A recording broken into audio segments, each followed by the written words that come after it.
ირაკლი კობახიძე დასავლეთ საქართველოში დიდთოვლობის გამო წარმოქმნილ პრობლემებზე შეკითხვებს თავს არიდებს. მიუხედავად იმისა, რომ სახელმწიფო სტრუქტურა გარემოს ეროვნული სააგენტო ჯერ კიდევ 18 თებერვალს გვაფრთხილებდა მოსალოდნელი დიდთოვლობის და უამინდობის შესახებ, მოქალაქეები ამბობენ, რომ სახელმწიფო უამინდობას მომზადებული არ შეხვდა და დიდთოვლობა სტიქიად გადაიქცა. გურიის და აჭარის მაღალმთიანი სოფლების ნაწილი გარესამყაროს არის მოწყვეტილი. როგორც ტელეკომპანია გურიის ჟურნალისტი ნინო ვაშალომიძე გვეუბნება, მაღალმთიან სოფლებში თოვლის საფარის სიმაღლე დაახლოებით 2 მეტრია, ხოლო ქალაქში 1 მეტრზე მეტი. ამავე ტელეკომპანიამ გაავრცელა ინფორმაცია, რომ გურიის სოფელ კონჭკატში დიდთოვლობის შედეგად 1 პირი დაიღუპა. გავრცელებული ინფორმაციის მიხედვით პირი მაშინ დაიღუპა, როდესაც მეზობლის სახლის სახურავის გადათოვლას ცდილობდა. პარალიზებულია ყველა სოფელი, არ მიეწოდებათ ელექტროენერგია, არ არის გაზი, არ არის წყალი. ამას ვამბობ მაღალმთიან სოფლებში. სამწუხაროდ კონჭკატში მოხდა უბედური შემთხვევა, როცა მეზობელთან გადავიდა მეზობელი დასახმარებლად სახლის გადმოსათხოვად, ჩავარდა ის სახურავი და ადამიანი დაიღუპა სამწუხაროდ შუახნის მამაკაცი. დღეს აჭარა თაიმსმა კიდევ ერთი გარდაცვლილის შესახებ გაავრცელა ინფორმაცია. მედიის ცნობით გაყინული კაცი ქობულეთში სახლთან ახლოს იპოვეს. ამ ეტაპზე გარდაცვალების მიზეზი უცნობია. სოციალურ ქსელებში ვრცელდება არაერთი ფოტო და ვიდეო, რომლებზეც ჩანს, რომ ადგილობრივები თოვლის გამო სახლებს ვერ ტოვებენ. შეზღუდულია გადაადგილება, სოფლებში არ არის ელექტროენერგია, არც გაზი. ხოლო რამდენიმე სახლი ჩამოინგრა. მოქალაქეები დახმარებას ხელისუფლებას სთხოვენ. ეს არის ცენტრალური გზა, ანუ ცენტრალური გზა ნიშნავს იმას, რომ ყველაზე ნაკლები თოვლი არის, ანუ ყველაზე ნაკლებ სოფლში კიდე იგულისხმება მეტრა და 35 სანტიმეტრი. ჩვენ ზემოთ არის კიდევ სხვა სოფლები. ოხოჯური და 12 და რავი ძალიან ბევრი სოფელია, სადაც ალბათ მეტრანახევარს საგრძნობლად გაცდა თოვლი, შეიძლება 2 მეტრამდე თოვლიც არის. არ ვიცი აქვს თუ არა გენერატორები, მათთან კომუნიკაცია არ მაქვს, ანუ სოფლის რაღაც ნაწილთან არ მაქვს კომუნიკაცია, არ მხვდება მათი პოსტები და არაფერი ვიცი მათ შესახებ. ვეძებთ გამგებელს, კითხულობთ ჩვენ თვითონ სადაა, რამე ხო არ უჭირთ, როგორ არიან, იქნება რამე დახმარება უნდათ.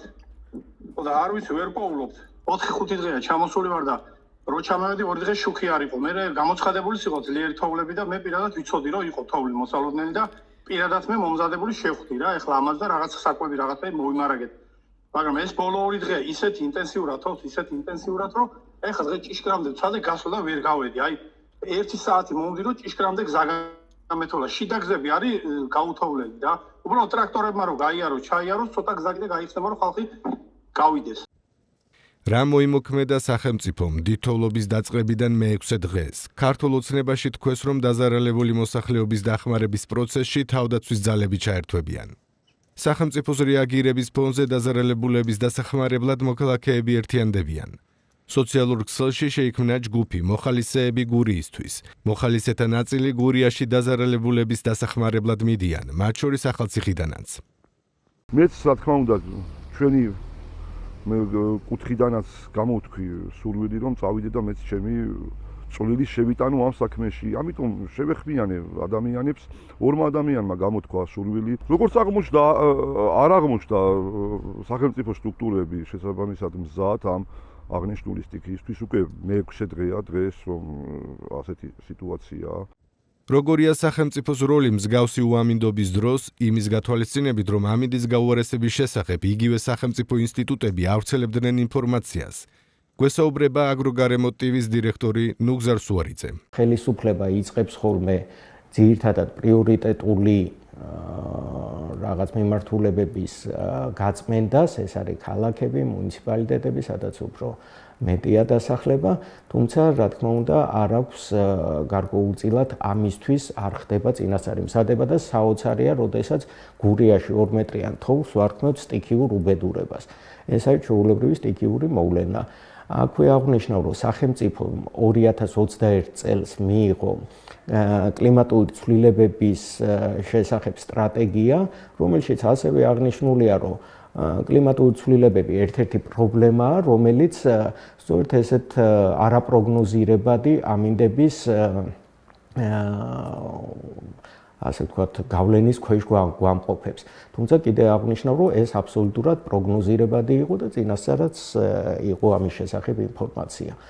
აქედან გამომდინარე, ალბათ ხელისუფლება ცოტა მეტს უნდა დაფიქრდეს არა deep state-თან ბრძოლაზე, არამედ უბრალოდ ჩვეულებრივ ბუნებრივ მოვლენებთან გამკლავებაზე. გარემოს ეროვნული სააგენტოს მიერ გავრცელებული განცხადების მიხედვით, საქართველოს რეგიონებში თოვა კიდევ 3 დღე გაგრძელდება. ჩვენ გვინდოდა უწყებიდან დამატებითი ინფორმაციის მიღება, თუმცა აქ ჩვენ ზარებს არ პასუხობენ.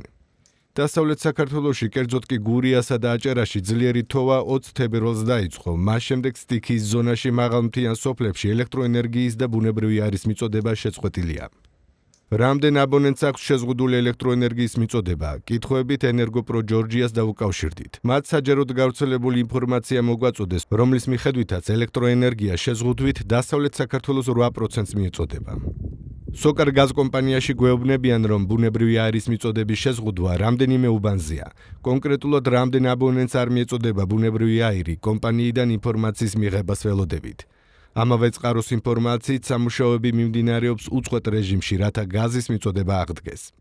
თითოეულობის გამო 23 თებერვლიდან შეწყვეტილია დასავლეთ საქართველოსკენ მიმავალი და მომავალი მატარებლის რეისებიც. საქართველოს რკინიგზის მიერ გავრცელებული ინფორმაციით, ვინც ამ პერიოდში ბილეთები შეიძინა, თანხას უკან დაიბრუნებენ.